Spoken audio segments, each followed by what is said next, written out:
Vamos a retomar el coloquio.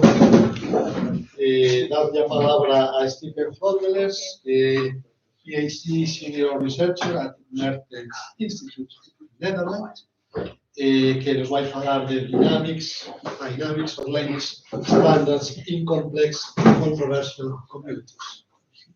So, thank you. Thanks for having me. Thanks for inviting me. Yeah.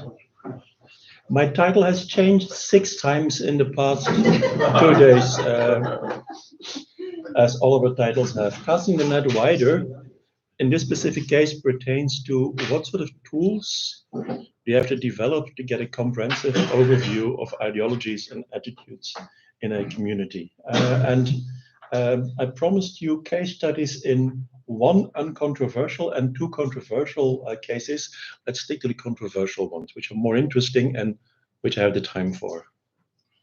But this is what I'm going to do. I'm going to demonstrate an empirical tool to map standard language dynamics, basically. So drop the uncontroversial, don't have time for that. I will be focusing on the national varieties of Dutch. Dutch is a very small language spoken in the north of Europe, but it's a small area. But the thing is, however small it is, there's a distinction between Belgian Dutch, spoken in Flanders, and Netherlandic Dutch. And these languages only started to diverge in the 16th century. They're hugely different at the moment. And my tool fuses open response elicitation with big data-based computation. If I go too fast, please ask me to explain more. I'm not hungry yet, and I hope the same of you. So, okay. Thing is, if you study standard language dynamics, of course, you need some idea of what is actually changing. So you need language production data for that. It represents an important side of the dynamics coin. So to answer the question, how and to what extent does standard language change? And I've been in research groups which have focused very much on the methodological side of that. In 1999, we published a book on lexical change. So basically what happens is in Belgian Dutch was modeled after Netherlandic Dutch between 1930 and 1990. And we wanted to have evidence for that. What we did is we read fashion magazines geared towards the female market. So we looked at clothing reference, specific pieces of clothing, and what they were named.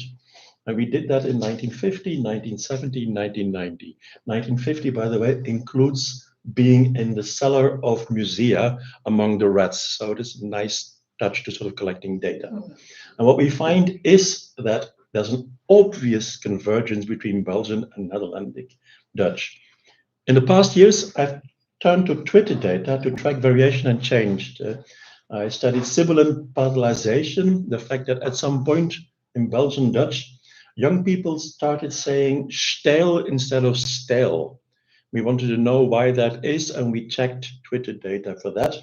And in 2023, I used Twitter data to track the variation and change in the subject hun variant, which is the most stigmatized variant in Netherlandic Dutch. People started to sort of change the subject pronoun in an object pronoun, which have in all Scandinavian languages. It's entering Dutch as well at this moment. So what we did is use Twitter data, because what you see is you can see the production evolution. At the same time, you can also study social meaning. That's very important about that. The 22 study was published in Language and Society. The other one is in Language Variation and Change. So they're easy to find if you want to see the methodology. The thing is, charting, variation, and change is only one side of the coin. Production data represent only one side. To what extent speakers perceive standard language dynamics and the way they conceptualize it, it's just as important. I used to be a syntactician. I used to be a computational psycholinguist at the time. I'm very much interested in production, but I have to make a detour via ideologies, which I didn't like at the time. So my career is geared towards how do we get the best possible empirical quantitative grip on ideologies. I always tell my students, anything is quantifiable. Whatever you find in qualitative discourse analysis, very nice. That's a preamble to doing research, quantitative research. They haven't failed me yet, so that's good. Okay. The thing is, it's absurd to predict the course of standard language change, but what you can do, and that's very important, you can measure prestige. You can measure the prestige status of a language variety in a community's linguistic portfolio. Prestige is a crucial factor which co-determines the status and the future of variants and varieties. This is highly essentializing. I realize I don't have the time for more. What is prestige? Prestige is basically social success. Go back to your final year in secondary education, you know perfectly well who the popular boys and girls were, and it's much more likely that you sort of borrow clothing styles, hairstyles, and linguistic forms from these pupils. I was a marginal, non-popular student who listened to classical music when I was 18, so nobody did borrow anything from me at the time. But prestige is vitally important for that. Okay. Basically, my concept of change would be what Nick Copeland would call social linguistic change. I argue with Nick all the time about methods, about data, about quantification, but I grant him, I took a picture of this slide, I sent it to him, he was very gratified.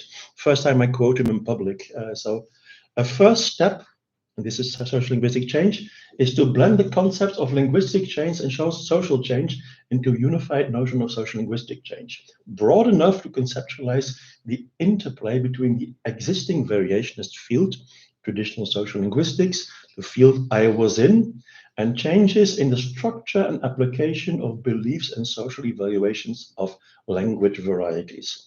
Nick writes so incredibly well that you will believe anything of him. Social linguistic change will study language ideological change in the context of social change, and then the operative part, and refer to changes in linguistic usage within that broader matrix. What I would like to see is a much more causal formulation, not refer to changes, but explain changes in linguistic usage. At the end of the day, I will always go back to production data, because this is my field that makes me comfortable. Okay.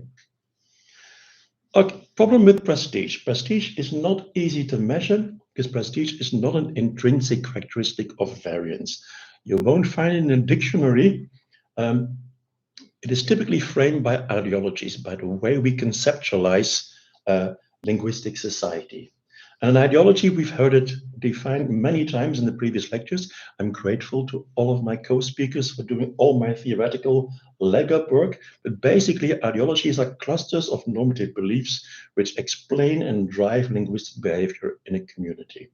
And easier still, you can think of an ideology as a hierarchization, as a ranking in this specific case of available language varieties in better, best varieties and worse varieties.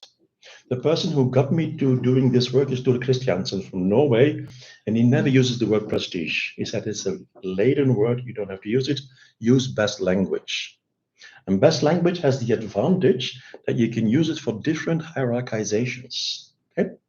Well, what has been identified in the macrostructural experimental approach to attitudes and ideologies is basically two sorts of rankings, two sorts of language ideologies. Most important ranking that you have in almost all societies, except Norway, or it's probably less urgent and vital in Norway than in other countries, especially in my countries, is a standard language ideology. So there is one best language in the community, and interestingly, everyone agrees on what variety that is. As one best language, which is so uniform, pure, and beautiful that it can roof a community. Roof is, by the way, a metaphor by Peter Auer, which I borrowed from him. It's typically associated with a socio-culturally dominant region. In the Netherlands, that would be the Randstad area and the West. I will show you later. It's associated with traditional prestige, superiority correlates like high birth, good education, affluence, professional competence. So we speak standard language without an accent in my country, or with a Randstad accent in my country, we come across as of high birth, noble, well-educated, rich, and professionally competent. And you have a larger body length. We have been doing an experiment, we've replicated it 5 times. We asked people, okay, listen to these samples of Netherlandic Dutch, Randstad sample to low prestige samples, and tell me what the body length of this male speaker is in centimeters. What we found is in 5 experiments perfectly replicated. If you come from the Randstad area, you're on average 1 meter 90 centimeters. You're tall. If you come from the Limburg area, where I come from, you're 1 meter 60. If you come from the Groningen area, which has very low prestige, you're a dwarf, basically. And there's incredible consensus across respondents about that. So prestige distributions in my community on this specific standard language dimensions are very explicit. In the case of virtual standards that are not spoken in actual practice, like broadcaster Dutch in Flanders or Quran Arabic, they're also associated with purity and perfection attributes. We will see that later. The thing is, in addition to this very traditional standard language ideology, which belongs to bygone ages in which languages were neutral and they were homogeneous and they belong to collective societies, what you have now is that there's other sorts of prestige. One of the counter ideologies is what Tore Christiansen would name dynamism. So some varieties in a community are more important when it comes to non-posh, dynamic, dissident, cool, streetwise prestige. If you're chatting on the internet, how rich, how well educated you are, nobody cares about that. It's how cool you are, how you can distinguish yourself from other chatters. And interestingly, when he's had enough lenient aquavit, Tore Christiansen will tell you that he discovered it by accident, because what he did was he included solidarity traits in his experiment. And what happened was that some of these loaded on a dynamism scale, this cool prestige rather than solidarity, rather than I'm a likable guy and everybody likes me, things like that. What we found in recent research is that you get 2 sorts of dynamism. There's definitely a lot more. You get hipster prestige, non-posh, urban, alternative lifestyles associated with veganism, with design, with recycled factory halls, things like that. And female Randstad accent, which is a bit stronger, is associated or correlates on that specific sort of prestige. What you also have is macho prestige, urban, streetwise stuff. The Moroccan accent of Netherlandic Dutch is heavily stigmatized on the standard language continuum, but is upgraded as very dynamic on this macho prestige hierarchy. And there's lots of evidence from all sides of social linguistics. Jane Stewart-Smith, my good colleague from England, found that TH fronting and L vocalization were linked to local Glaswegian street style. Okay. Now, the standard tool to investigate all this, and I love this very much, is a speaker evaluation paradigm, also called the matched guys test, as invented by Lambert et al. 1960, sort of applied in a Canadian context. Typically, what you do as a respondent, you evaluate audio samples, typically 15 to 20 seconds long, representing a specific linguistic variables, different accent varieties of a language. And you do that on measures pertaining to speaker personality. The speaker sounds posh, assertive, trustworthy, typically 15 to 20 scales as well. And you do that to create the impression that you're not interested in language, you're interested in personality. You basically lie to your respondents. Not basically, you just lie to your respondents. What you want to do with that is by evaluating personality, you want to bypass superficial standard language ideologies and go under, access deeper dynamic ideologies. So the idea is that the counter ideology only reveals itself when you go deep enough in a speaker evaluation paradigm. I will show you later this is not true. Also, when you have all these evaluations on the different scales, you apply some sort of form of dimension reduction, factor analysis of, or principal component analysis to detect the underlying basic dimensions of evaluations.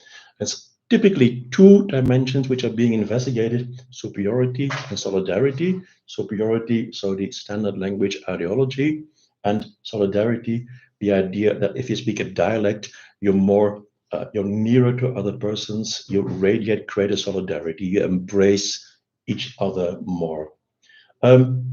Since Tore, typically these experiments also include dynamism. So you get 3 basic dimensions. And there is an interesting sort of circularity, because what you do is you include scales in function of these dimensions. Okay, if you want to test superiority, you add is well educated, is formal, has great body length, things like that. If you want to include dynamism, you add is assertive, is cool, is hip, embraces vegan lifestyles, things like that.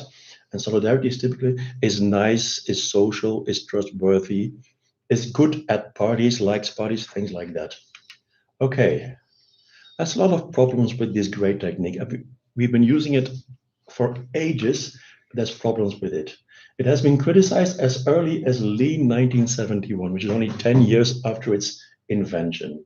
The thing is, it heavily relies on researcher-defined scales included in function of these 2 or 3 dimensions. Typically, what you do, you will borrow your scale from previous studies. Whether you're investigating Gallego, Catalan, Dutch, Norwegian, you typically take the same scales, which is not good. It lacks empirical motivation and construct validity. And since we copy these scales from preceding studies, what we do is we run the risk of circularity and a deceptive semblance of exhaustivity. I mean, when you come to think of it, why would Norwegian community have the same underlying evaluative dimensions as my community? In fact, there's a good reason why, which we will have to explore in our paper, by the way. But there's no reason to sort of expect beforehand that communities react the same. Second problem is it's not sure that a limited number of scales or dimension that can be included in such an experiment. We typically have 15 or 20 scales. We know from good research that you can bother a respondent for about 12 minutes, no more.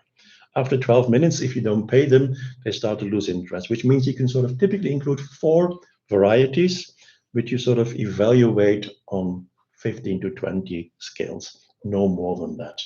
Okay, so it's not sure that the limited number of scales or dimension can access the full dimensionality, of course not, what I just said.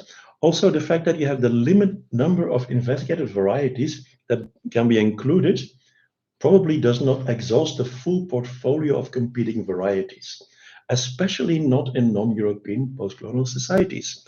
I will take you to Suriname, which is one of the national varieties of Dutch. In Suriname, they speak 19 languages, which is not all that much compared to other post-colonial societies. One thing is, if you include Dutch in your experiment, which Dutch do you include? Do you include the former colonizers, Netherlandic Dutch? We didn't colonize Suriname, that was a Netherlandic, by the way, the Dutch. Or do you sort of include a Surinamese endogenous variety? Also, very importantly, can we simply assume that superiority, dynamism, and solidarity are the determining dimensions in a society which is so completely different from Belgium and the Netherlands? So basically, wouldn't it be nice if we had a method to extract language ideologies in a bottom-up fashion? No researcher-defined scales, see what happens, what comes out.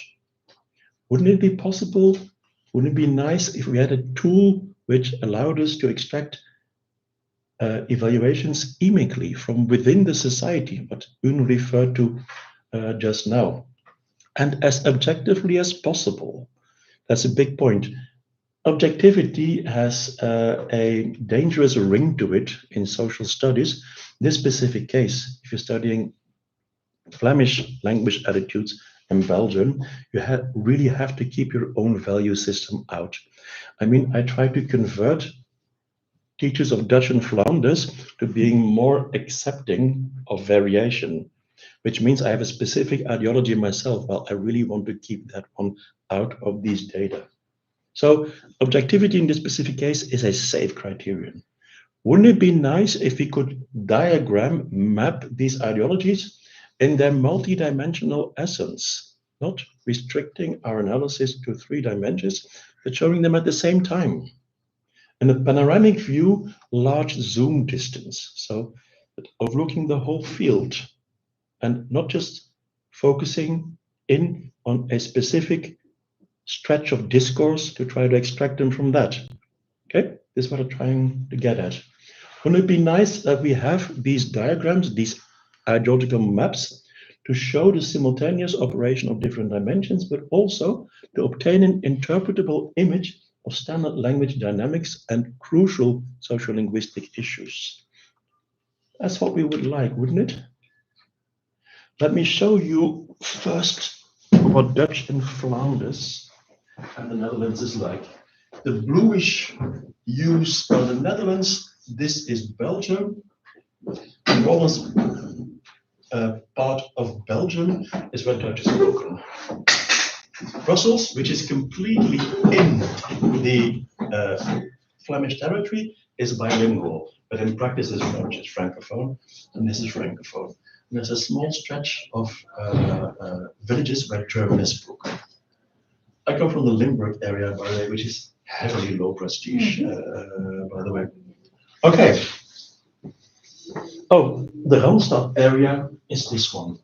It's the whole area which surrounds Amsterdam and the big western cities. This is the high prestige urban center of the Netherlands.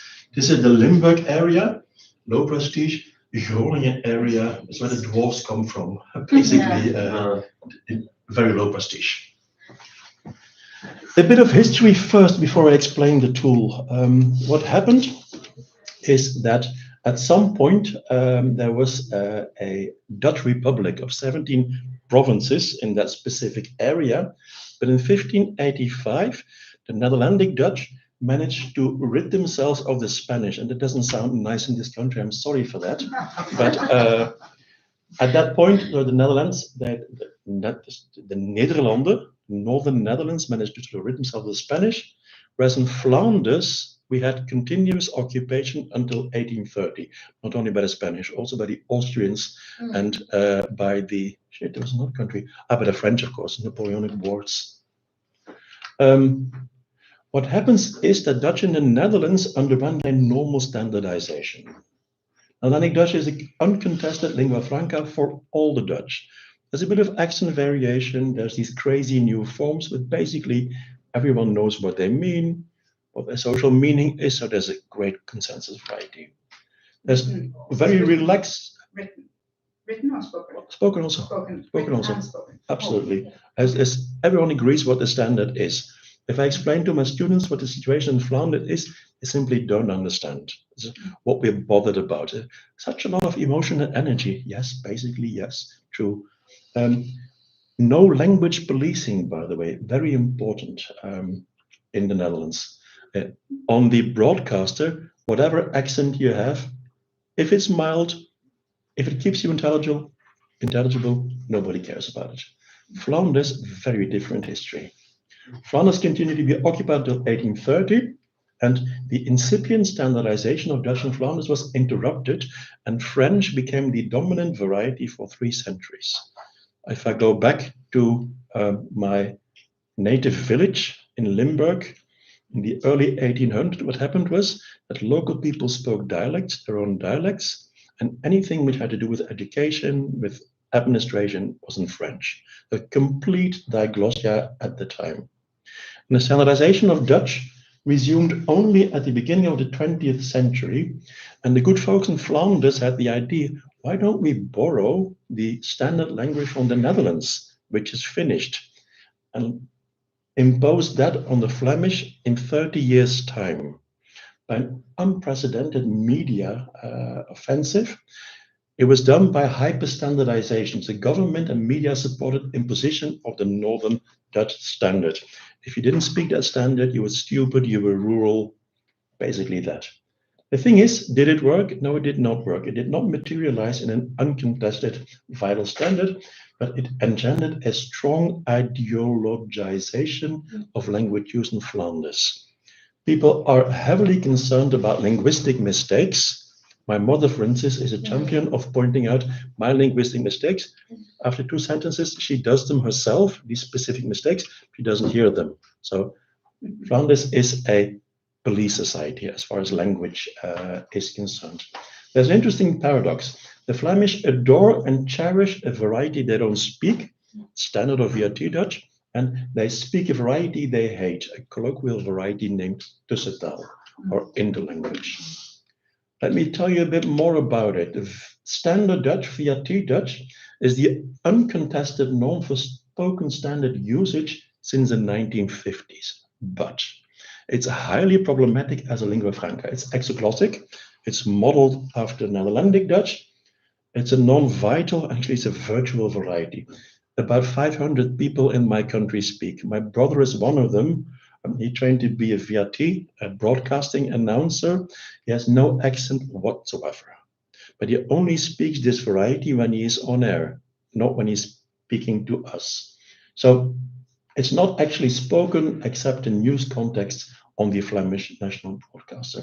It's invariably the most prestigious variety in any speaker evaluation experiment. However shittily your design, this will always come out as a prestige variety.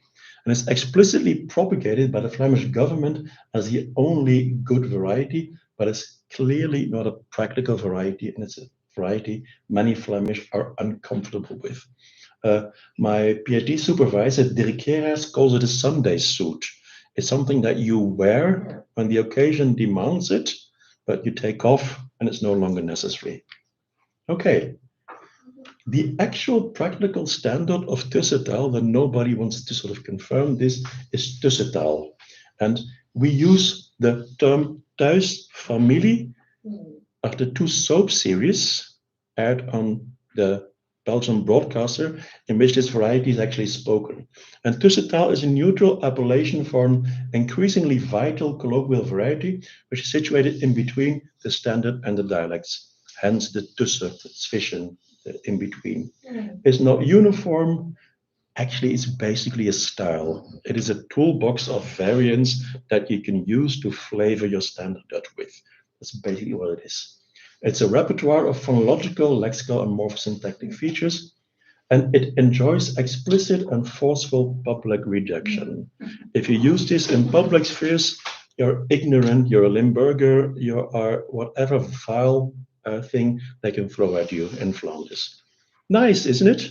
We come from Norway, which is inclusive, which is explicitly tolerant, to Flanders, which is explicitly intolerant on that point.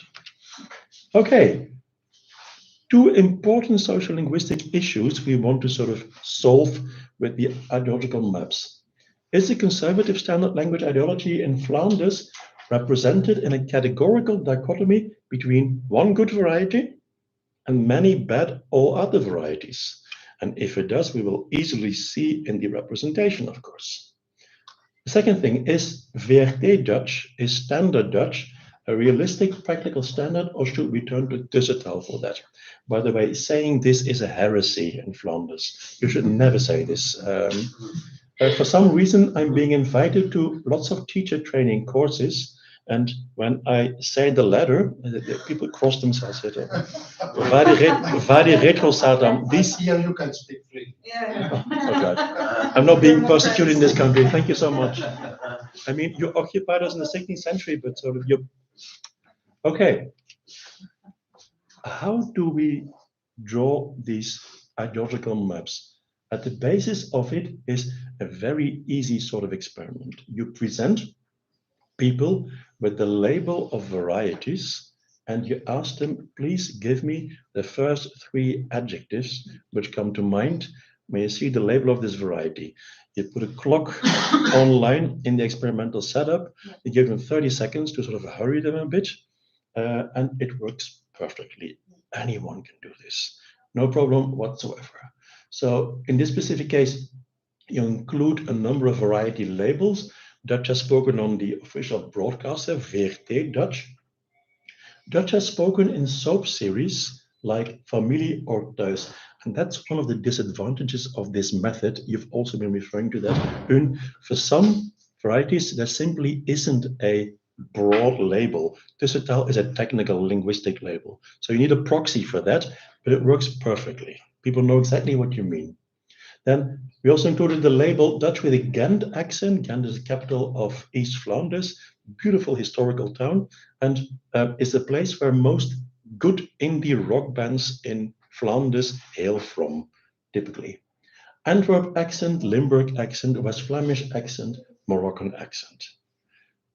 these are very different accents. And they're so different, it's difficult to understand Belgian people when they have them. And they're lowly prestigious. I said to Une at coffee, she sort of converses with her husband Björn in dialects which are morpho-syntactically different, hugely different. In my specific case, if I would probably not fall in love with a female with a West Flemish accents because it's so ridiculous. I mean, it's impossible to take such a female seriously. And it is an opinion which is widely shared. By the way, I've had a West Flemish wife, so I at least tried it. Yeah.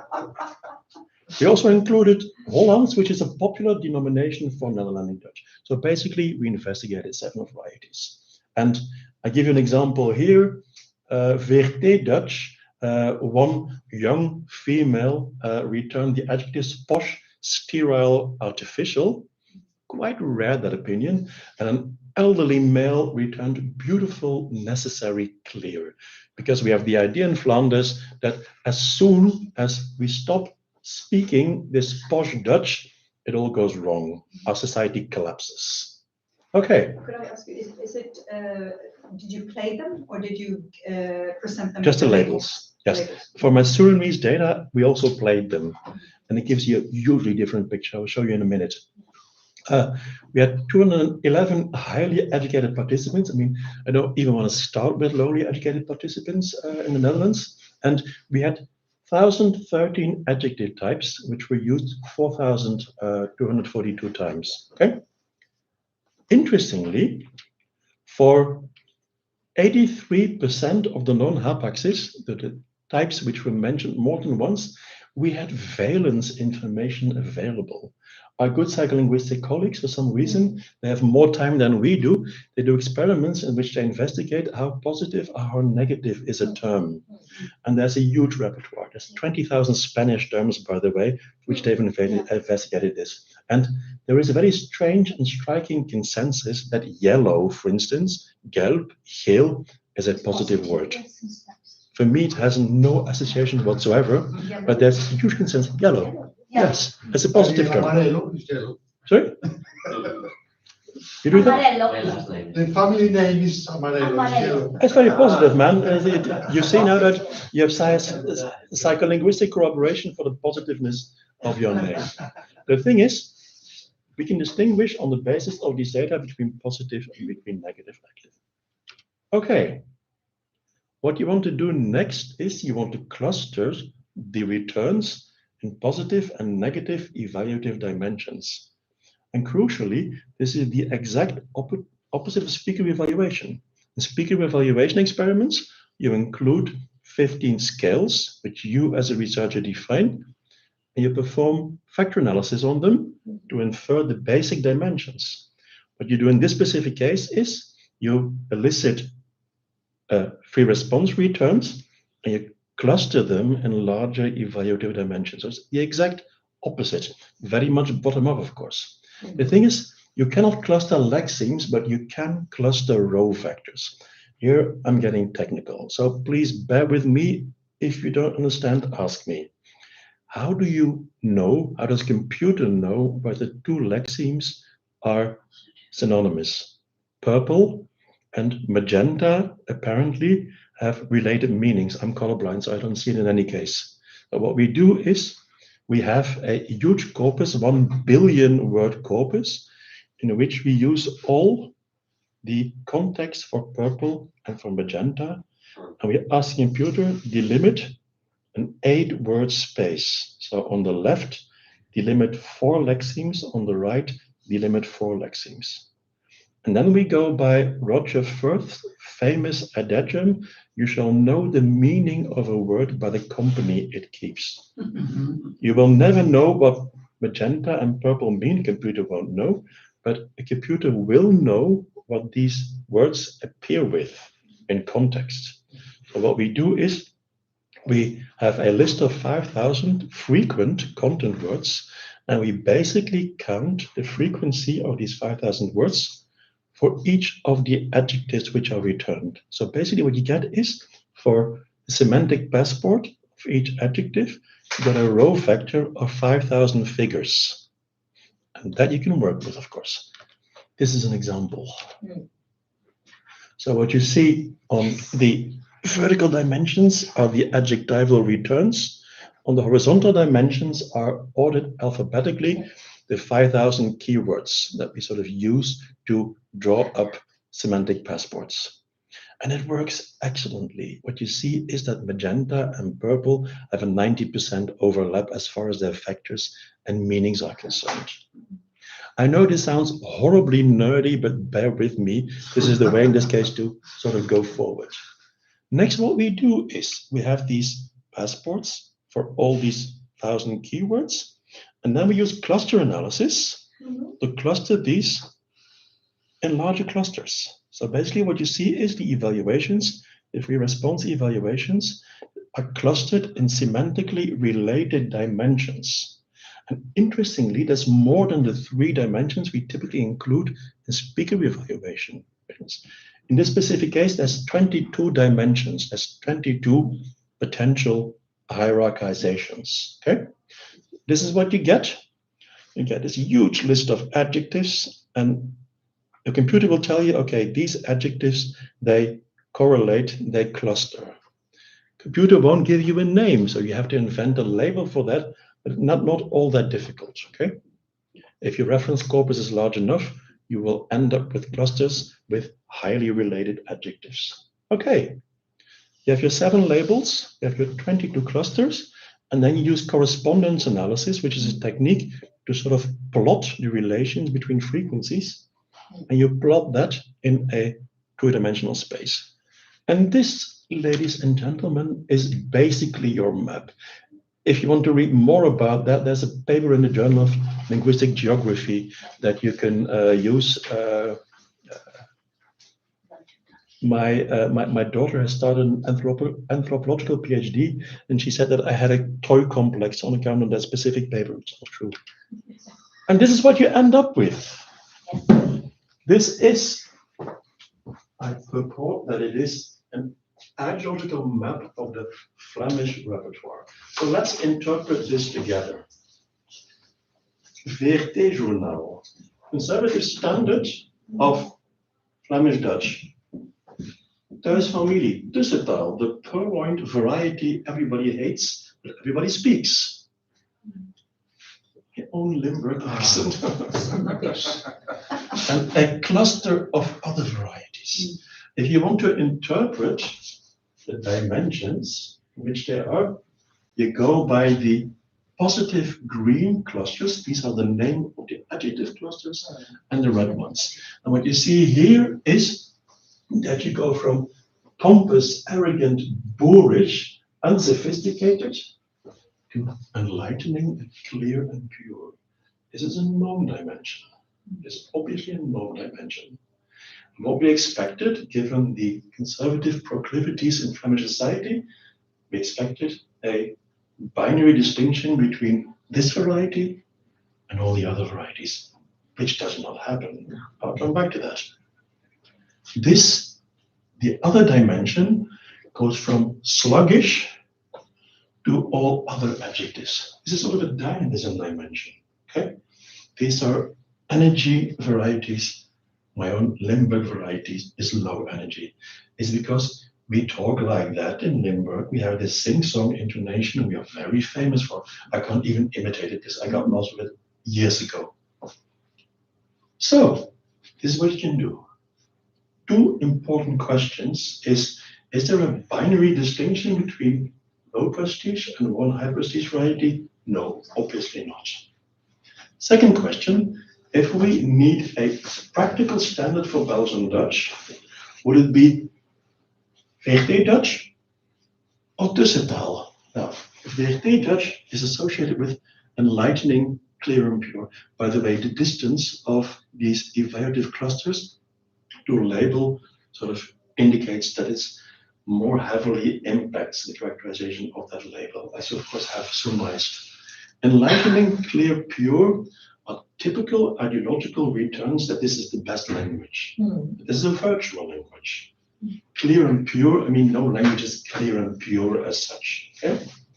Could I ask, isn't it also the case that what So there are associations, right? Yes. Between them. And then the ones that are far away from origo are the ones that give you most explanation, right? Yeah. So sluggish, very, very clear, and also the ones far over there. Whereas the ones that cluster up there, that is less clear. The thing is, this is a two-dimensional representation. You can have a three-dimensional as well. Yeah. We also have three-dimensional ones, but it's too difficult for this one here. I see there's 7 dimensions. But these two dimensions explain 70% of the variability. 70%, yes, which is quite a lot. So you add this one and this one.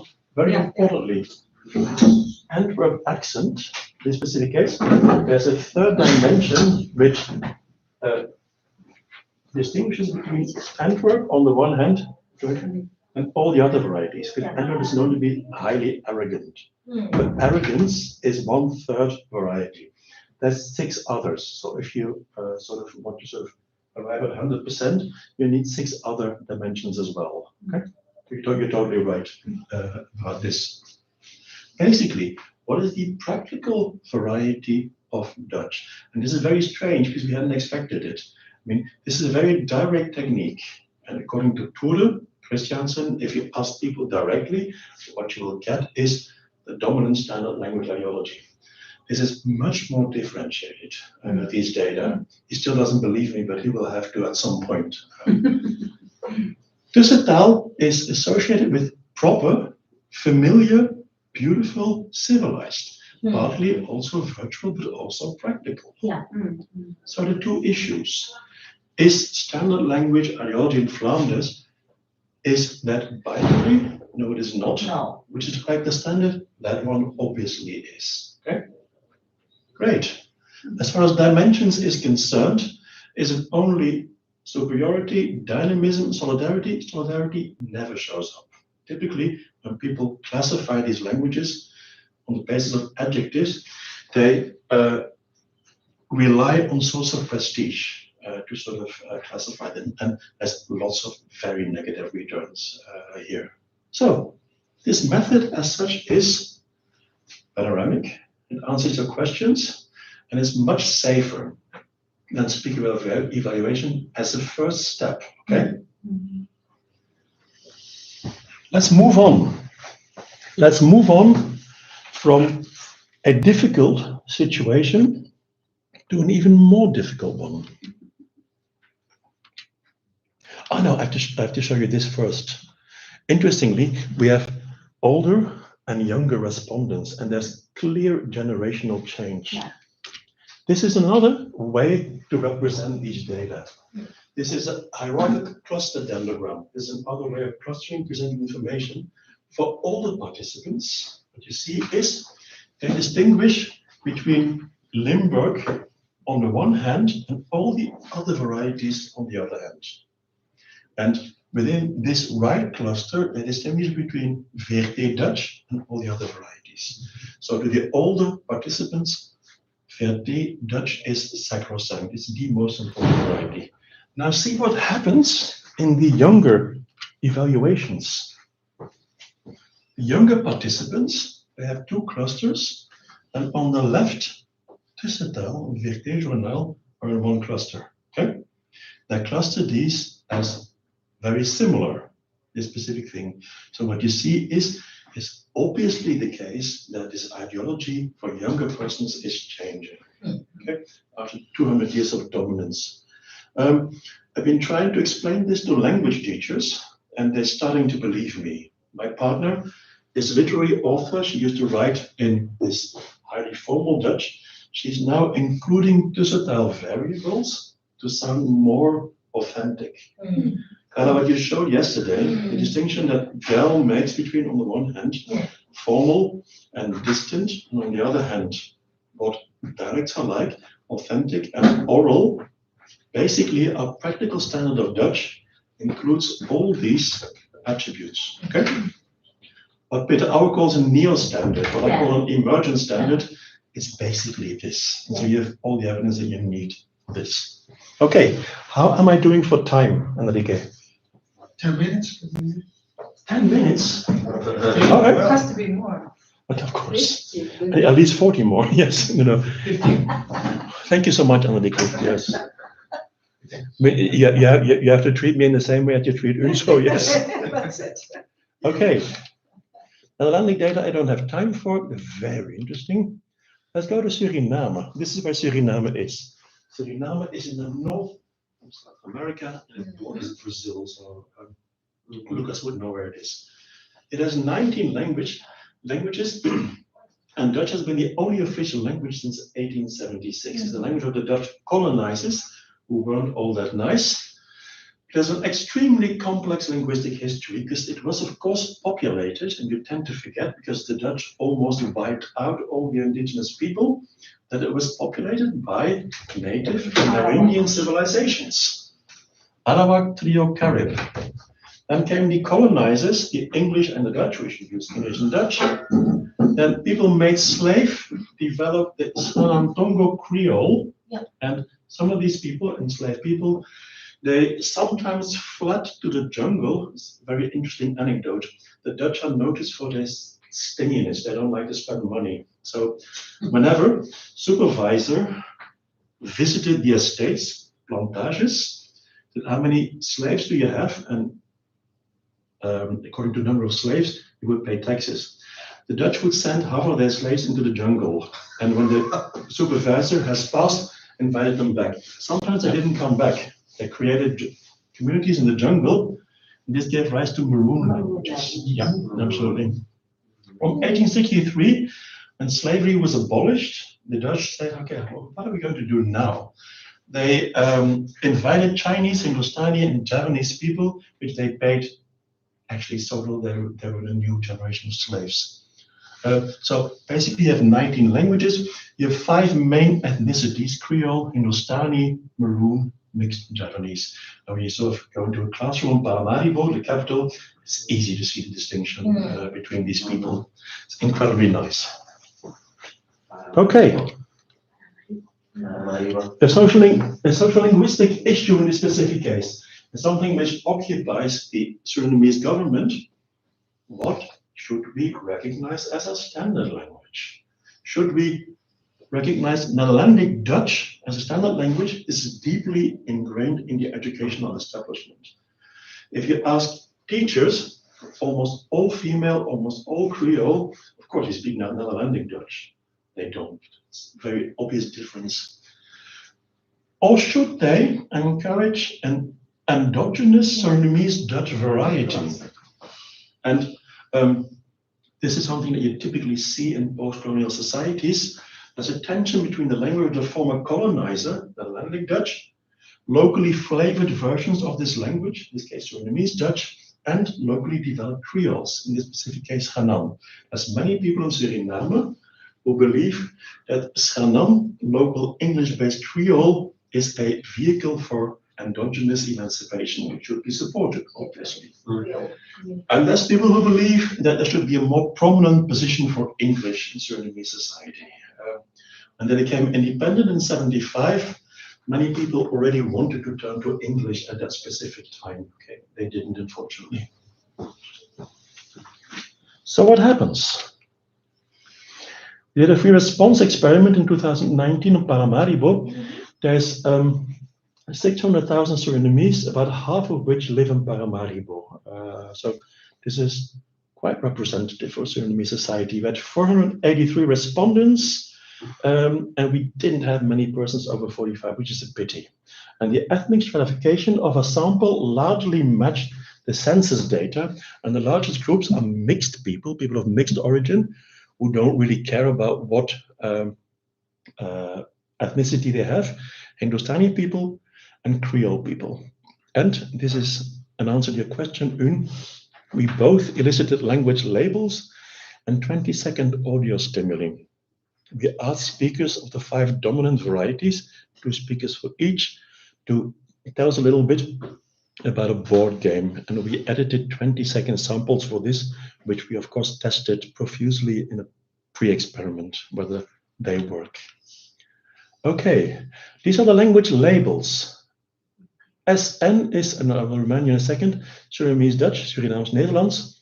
NN is Nederlands, Netherlandic Dutch, and BN is Belgian Dutch. We include it as a variety of Dutch, which does not have any colonial associations in that community.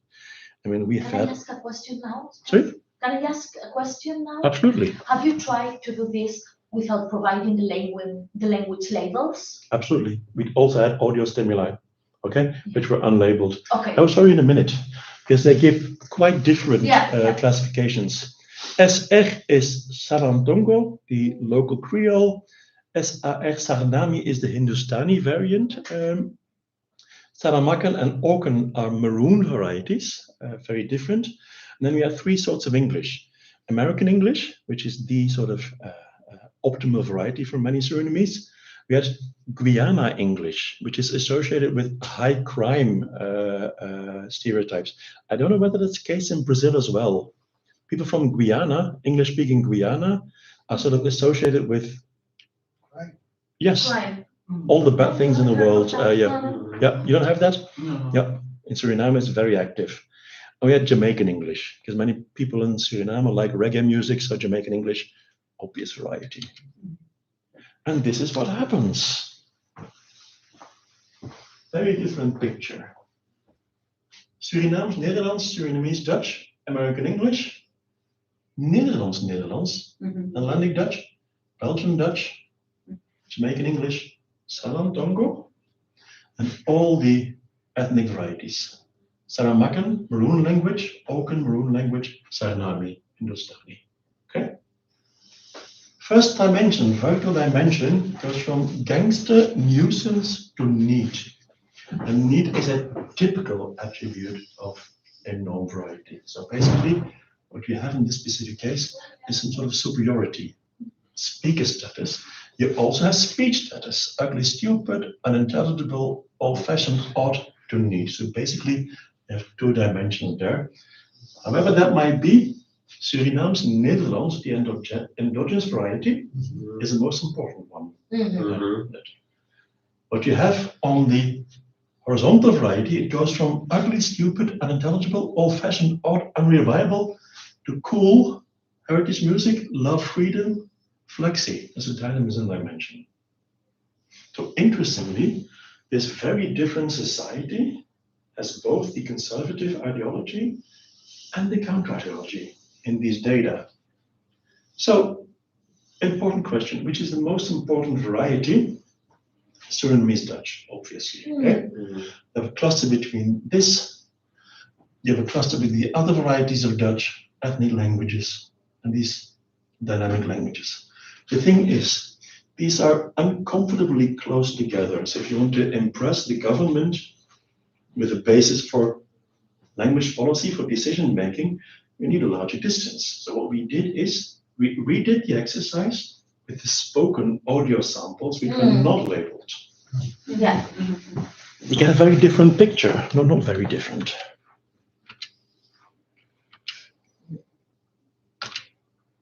Don't have time for that. Basically, what's the difference between labels and audio stimuli? Labels typically are an abstraction. They sort of summarize a language without a lot of detail. An audio sample has all these other cues. It has intonation, it has accent, it has lexical choices and technical choices, much richer. So it represents the everyday use of a language rather than the virtual status of a language. What you see is in this specific case. On the horizontal dimension, heritage, music, flexibility, dynamism dimension, the only truly dynamic variety is Galang, is the English-based Creole. And on the vertical dimension, the superiority dimension, Surinamese Dutch is an obvious first, Netherlandic Dutch is a second, American English only comes out in third place. So if you want to know as a policymaker what language should we support, it's obviously Surinamese Dutch, which I like very much, by the way. Okay, I'm coming to the end. I got two conclusions. Provisional conclusion about Surinamese Dutch is an endogenous norm of Surinamese Dutch is obviously developing. We also know that from production data. In my syntactic work, I focus on existentials, and what you see is that the distribution of the existential element is completely different in Surinamese Dutch. Also, there is no emic ideological support for Sranan. There's no reason to sort of upgrade Sranan as a standard language. It is considered attractive in many domains, informal, friendship, heritage, culture, which can flourish, okay? Typically, people sort of associate Sranan with macho culture, and if you tell a joke in Suriname, you typically say it in Sranan, best language to do it. It's not such a prestige language, it's inappropriate for educational cultural domain, and it's not acceptable for all ethnicities. The Hindustani don't like Sranan, they consider it vulgar. The Hindustani have 15 words for, how shall I put this politely, for breaking wind, and of these 15 terms, 14 are Sranan, and these are the only loan words, okay? Basically, the only good, the only appropriate standard language is Surinamese Dutch. If you want to have a report on the Surinamese project, I did a paper on it, which is going to appear in a volume by Sarita Riamonte and Patricia Kukor. I can send it to you if you like. Yes, please. Yeah. This is my last slide, methodological conclusion. Yeah. I remember that. Sorry? Contra Christiansen, I remember that. Absolutely. Yeah. More dimensions than superiority, dynamism, and solidarity. Basically, that's 10 dimensions, which are important to distinguish between all these evaluations. Potency, speech status, norm. Arrogance is one which sort of reappears very often in the evaluations. Very important difference which you should take into account. In Belgian Netherlandic society, most adjectives are negative. In multilingual Surinamese society, people typically do not say anything bad about the other societies, about the other languages. So what we did, first time we did the experiment, we went to a home for retired administrators, and we played the samples, and what they did is they simply copied things from the samples as the 3 keywords, which made us heavily depressed. So what we did is we did a multiple choice variant in which we included 20 labels, and we asked, please choose the 3 most adequate according to you. And we included scales in function of 6 dimensions, so much wider than usual. And this works. If you force Surinamese people, they will evaluate other languages. It's more inclusive, it's more integrated, more simultaneous, and other than what Ture would recognize, it does give you access to deep evaluations. The fact that a dynamism dimension comes out means that you go below superficial ideologies. And my basic claim is that this is not the ultimate tool. I mean, replicating speaker evaluation is just as valuable, but this is an interesting tool to explore standard language dynamics in a society which you don't know well. Yeah. Of which you don't know what variety should we include and what are the underlying dimensions. This is a somewhat safer tool for that. Thank you very much.